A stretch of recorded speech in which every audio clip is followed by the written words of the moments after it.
find out that Miss Alexis does not know how to play spades. So I definitely wanted to teach her because, you know, if you're gonna be my partner, you gotta know what you're doing. You know, I don't play when it comes to spades. It's a perfect time for us to try to enjoy each other's company and really spend some time.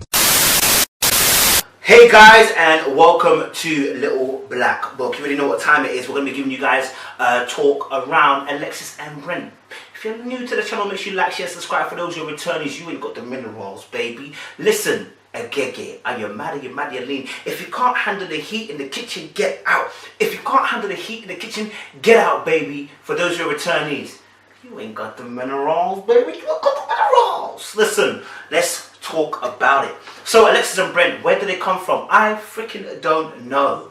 But we now know because of their comment that was made in the last episode where Divine said that obviously she was speaking to Brent and Alexis said, oh, he's a little bit too laid back for me. Suddenly, Brent has come out of the woodworks. Now, for some reason, out of blue, here comes Brent, the new image of Brent.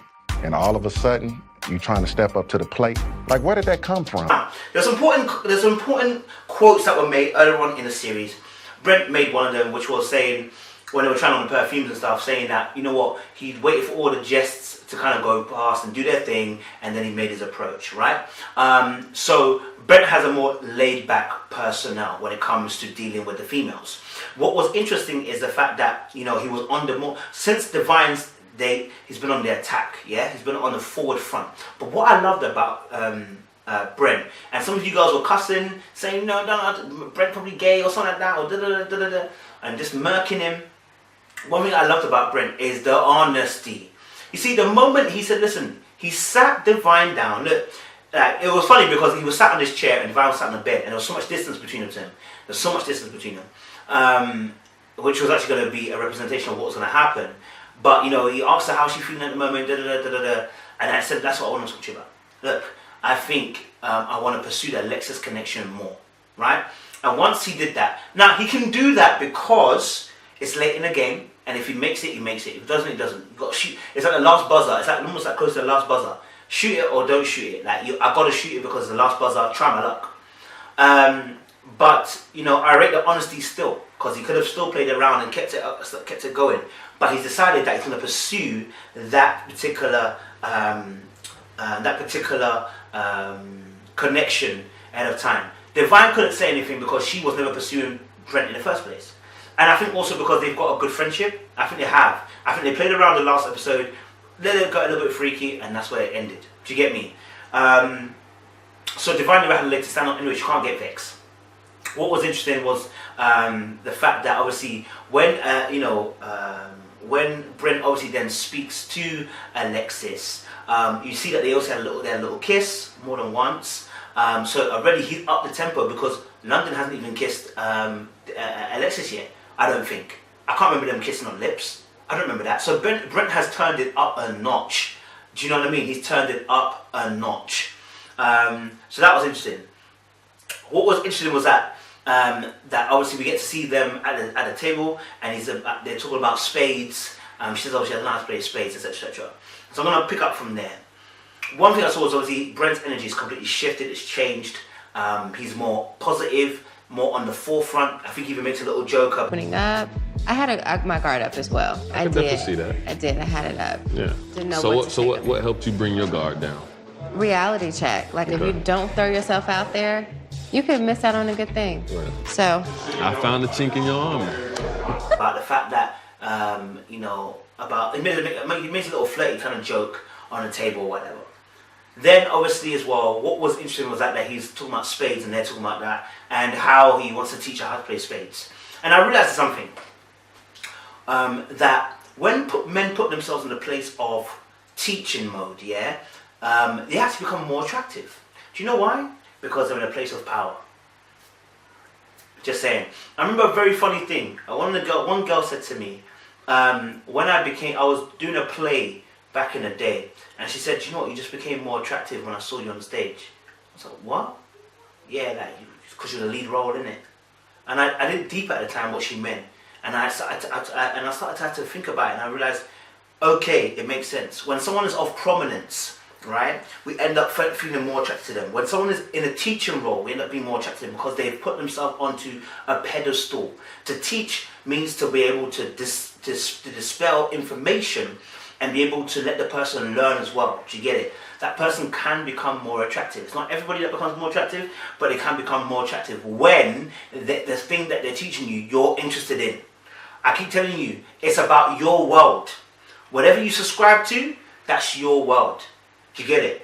So when you see, Brent then trying to teach Alexis, you see a little smile on her face, a little dink in her face, and he's playing it so cool and calm and collected. And he's asking some really good questions as well. I mean, he's asking some questions around about whether... Right. I get that. It's extremely tough. I mean, it really is, because it's completely different connections. And I respect both of these women. I mean, I really do. And then obviously we see later on when Brent is sitting and then London's explaining his particular situation about how he feels, etc., about the fact he's got two options. And you see that Brent, again, he does something which is quite interesting, because I noticed this when the boys were doing their talking, he zones out in the sense of he's not involved in the conversation. He's there, but he's not involved in the conversation. And he did something quite similar here as well. When London was talking, he doesn't zone in. So basically what he does, he kind of like turned his head away several times, like he's not interested in hearing what London's saying. And I wondered why he does that. I don't have an answer. I'm not gonna lie to you. I don't have an answer as in a direct psychological reason as to why he does that. I would only be guesstimating as to why he does what he does. But I just picked up on it and I noticed that, the boy's turning his head as London's talking. It's almost as if like he doesn't want to hear what he's got to say. It's not even that. It doesn't look like it's like he doesn't believe what he's saying.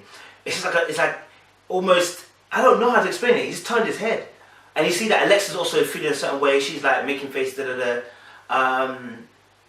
and making her gestures of she doesn't agree with what London's saying, etc., etc.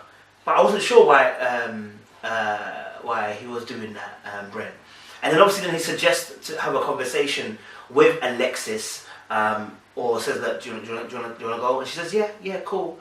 And where I knew that it was sticky, they're now talking, and the first thing that's coming out of her mouth is they're talking about the situation. They've really been really truthful, and he didn't do that. And she's kind of going on a little mini rant, nothing too crazy, it's a little mini rant.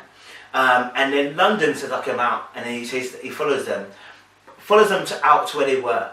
Now here's the key thing,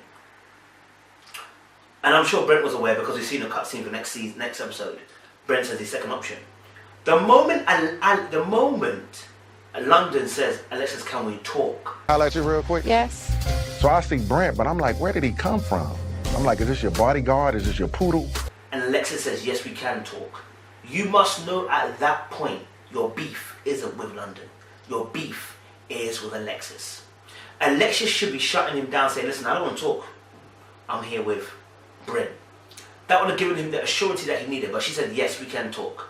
Which, at what point in Brent's head did he realize, okay, that's disrespectful to me? Why? Why should London run it past you? He wants to come and talk to the girl. The girl should say, "No, look, I'm just talking to Brent."